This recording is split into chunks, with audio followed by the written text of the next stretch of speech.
Karibu sana mtu wangu wa nguvu. Leo nakuletea uchambuzi wa mechi mbili za moto. Kwa wale wawekezaji unaweza ukazibetia pia. Mechi ya kwanza itakuwa ni kati ya Brazil na Ufaransa. Mechi hii inapigwa pale Marekani.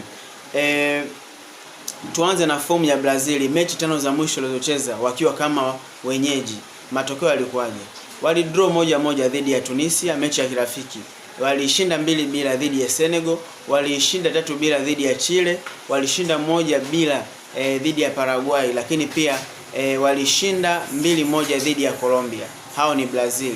Kwenye mechi tano za mwisho walizocheza Brazil wakiwa nyumbani, wamefunga jumla magoli 9, wameruhusu magoli mawili tu. Wameshinda mara 4, wamedraw mara 1, hawajaruzi hata mara 1 wakiwa nyumbani. Tuangalie Ufaransa, fomu yao, mechi za away tano za mwisho walizocheza. Walishinda 3-1 dhidi ya Azerbaijan, walidraw 2-2 dhidi ya Iceland, walishinda 2-2 dhidi ya Ukraine, walishinda 2-2 dhidi ya Ujerumani, walipigwa 5-4 na Spain. Mechi tano za mwisho walizocheza Ufaransa wakiwa away, wameshinda wamefunga goli 13, wameruhusu goli 8. Wamewini, wameshinda mechi 3, wamedraw mechi 1, wameruzi mechi 1. Tuangalie head to head walivyokutana mara ya mwisho. Mechi tano za mwisho walizokutana Ufaransa na Brazil, matokeo yalikuwaje? Ufaransa aliluzi 2-1 dhidi ya Brazil, Brazil akashinda 3-2, Ufaransa akashinda 1-2, Brazil akafa 1-2. Ili kwa 2006 kombe la dunia, nadhani kwa wale wahenga wanakumbuka goli la Thierry Henry. Lakini pia Ufaransa na Brazil wakadraw 0-0. Hii ilikuwa mwaka 2004, kombe la dunia nahisi 2004. Hapana, ilikuwa ni mechi ya kirafiki 2004. Mechi tano za mwisho walizokutana Brazil na Ufaransa, Brazil ameshinda mara 2, Ufaransa ameshinda mara 2, wamedraw mara 1. Mechi tano za mwisho walizokutana, Brazil kafunga goli 5, karuhusu goli 3. Ufaransa kafunga goli 3, karuhusu goli 5.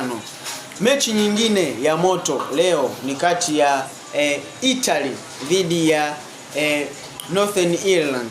Italy dhidi ya Northern Ireland. Hii ni mechi ya kufuzu kombe la dunia, playoff hizi, kufuzu kombe la dunia.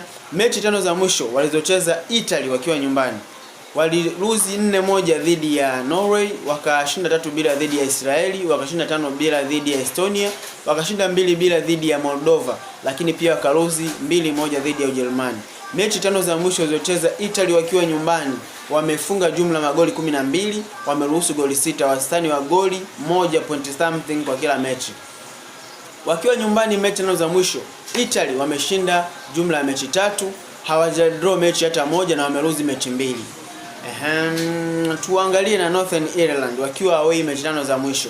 Walipigwa 1-2 na Slovakia, lakini pia wakapigwa 3-1 na Ujerumani, wakashinda 3-1 dhidi ya Luxembourg, wakapigwa 2-1 na Denmark, wakapigwa 5-1 na Sweden.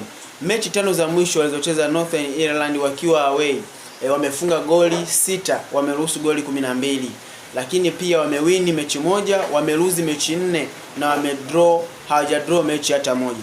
Mechi tano za mwisho ambazo Northern Ireland walicheza na Italy, mechi tano za mwisho walizocheza Italy akiwa nyumbani dhidi ya Northern Ireland, Italy alishinda zote.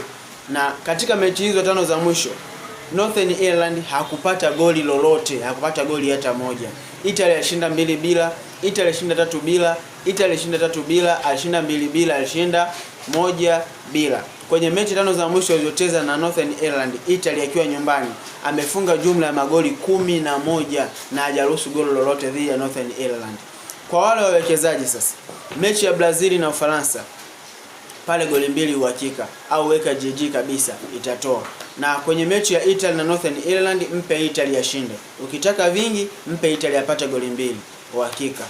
Tukutane baadaye kwenye mechi zingine. Usisahau kutufollow ili kuendelea kupata uchambuzi nguli kama huu.